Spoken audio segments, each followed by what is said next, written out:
Coach! Hey, what are you doing here? Season's right around the corner. I figured we take a walk. I heard you have an amazing commute to your office. Yeah, it's the best way to get to work. Let's do it. Let's go.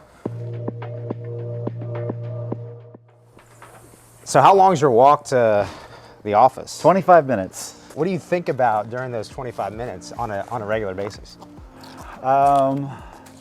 Sometimes nothing, sometimes everything.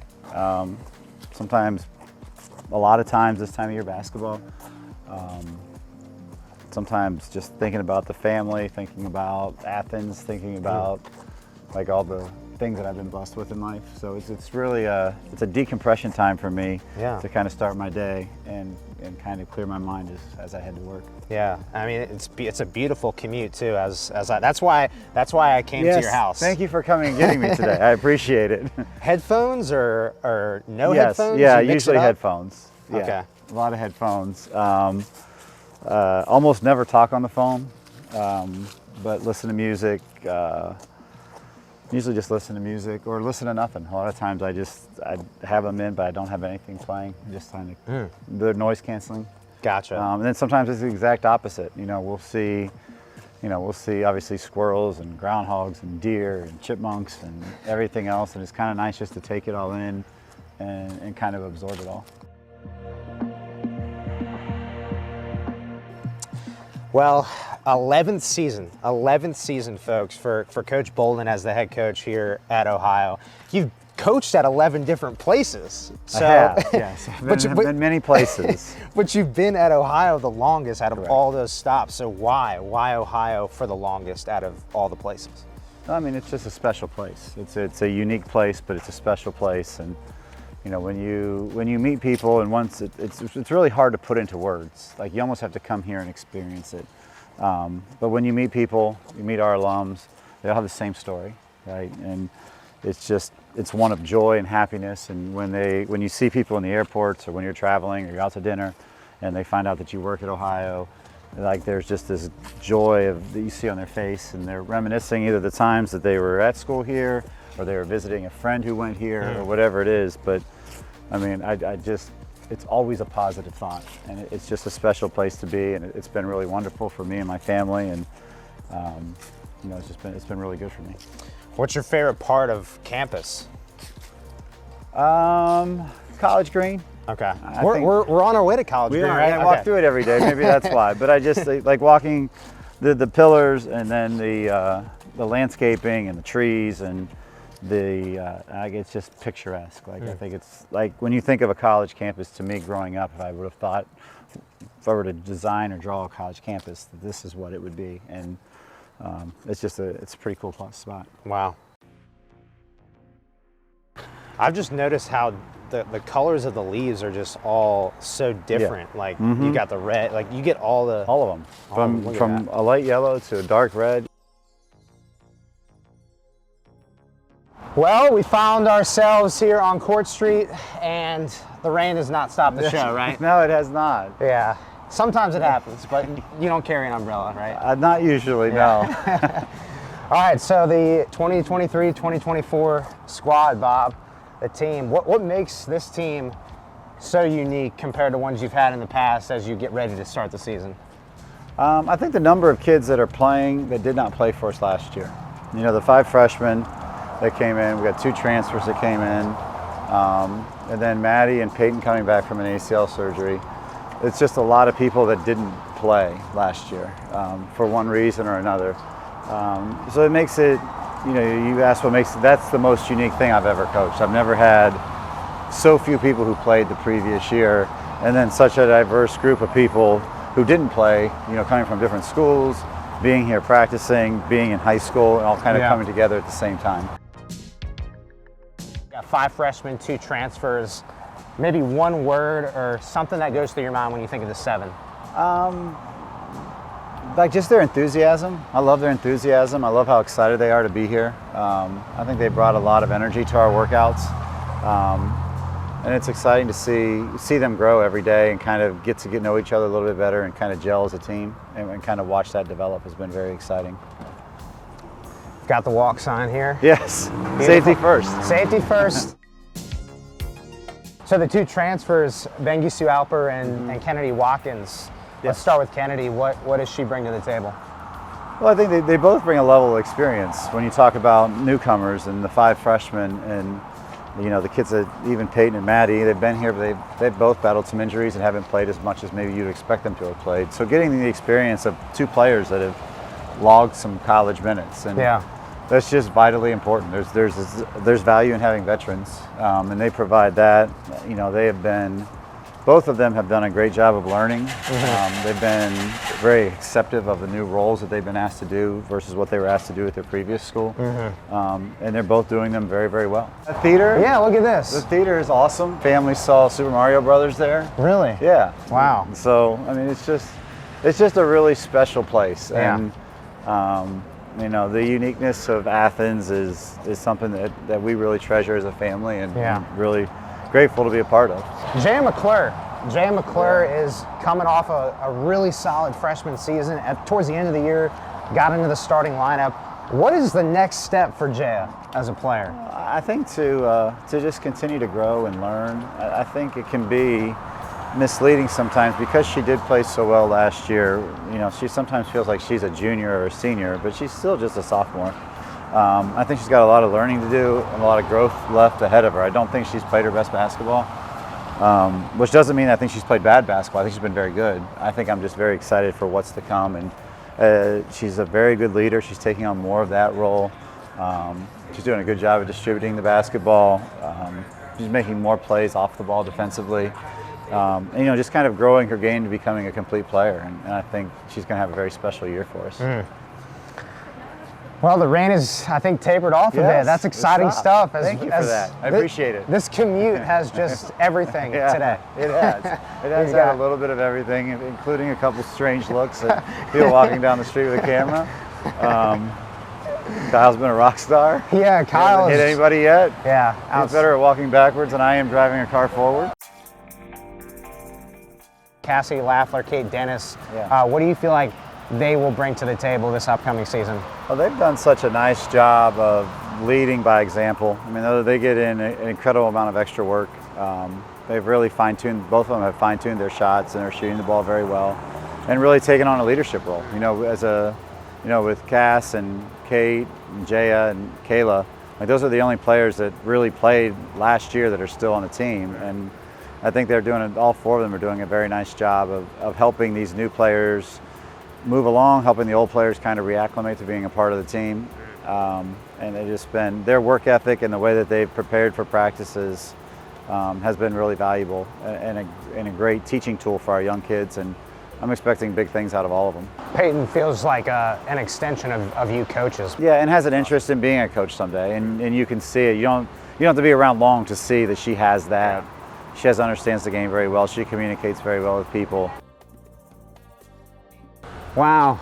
College green, Coach. Beautiful. Beautiful. Yeah. Absolutely beautiful. The tree, the foliage, the trees, the various walkways.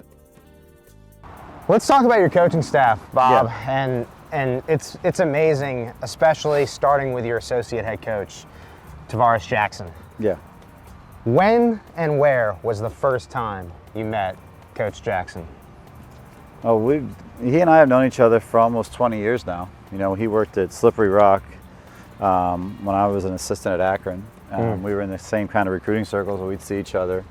And I was just always impressed by him, the way he handled himself, like one of the nicest humans you'll ever meet, and one of the hardest workers you'll ever meet. And we would go recruiting, and man, I would see him at the first game, and he would still be there at the last game. And wow. He was just always had that grinding mentality. And as you go through and you aspire to be a head coach, you start putting in your mind people that you want to hire. And I knew when I wanted to be a head coach, I was going to hire him. Anything you've learned from him that, maybe it was a specific moment during a... The best moment, and I didn't learn anything from it, was the day that Marwan and Mary completely, the guy's a neat freak, right? Incredibly organized, does all of our care logs. Responsible for us not having any major violations because I am not organized, but he is to the nth degree organized. They turned his entire office around Wow. They put everything on the left side, on the right side. They turned his desk around. They moved everything in his office to places that didn't belong. And that man walked into his office, opened the door, sat down, went to work. Like, he just went to work. He was unfazed. Wow. And then after we got done with practice, he turned everything back around and went home. Like, just tunnel vision, man. yeah, he just does his job. He does it very, very well. It's unbelievable. Probably what I've learned most from him is patience. He's Okay. very patient. I am less patient, but he has taught me to be patient and just continue to coach and continue to teach. His message this morning to me, we were talking about defense, and he said we just need to spend more time working on it, and he was right. Moving on to one of your assistants, Steph Haas. Tell me about the first time you met Steph and what you remember about that. Well, I worked for Carl Semesco many, many years ago at Walsh and at IPFW, and he's remained a close friend of mine. And I had an opening, and when I have an opening, I usually call him, and I, to see who from his staff is interested in moving on and whatnot. So he told me that Steph was ready to be she was there as video coordinator. She was ready to get on the floor, and she was really good on the floor. He said, "This is who you should hire," and I said, "Okay." And from the moment I met her, I was like, "Yeah, this is perfect." What's her biggest strength as a coach? Very smart, very kind, relates to players very well, has a great understanding of what we're trying to accomplish offensively. Well, there are a lot of different ways we can go to get to your office from here, but so this is why I'm following you. I'm following your lead. Chelsea Welch, another one of your assistant coaches. Tell me a little bit about Coach Welch, one of your newest members of staff in year 2.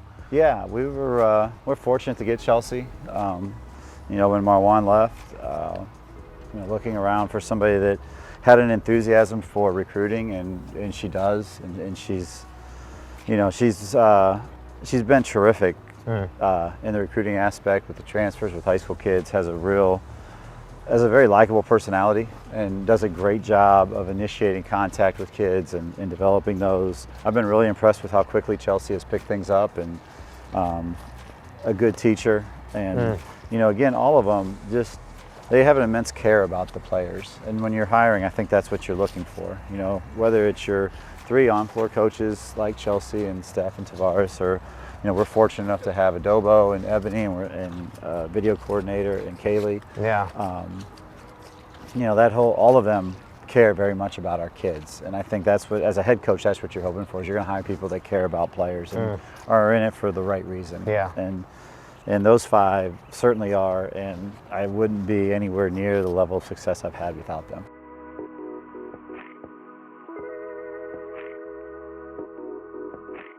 All right, Coach, where are we now?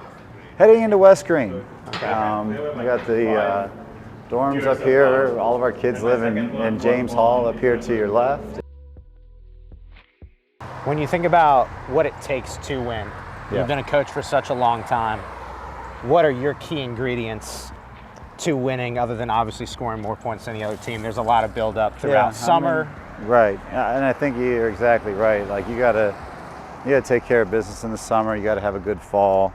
Once the game comes that day, you're really limited on what changes you can make. There's a lot of people that think, oh, you can make this adjustment or you can make that adjustment.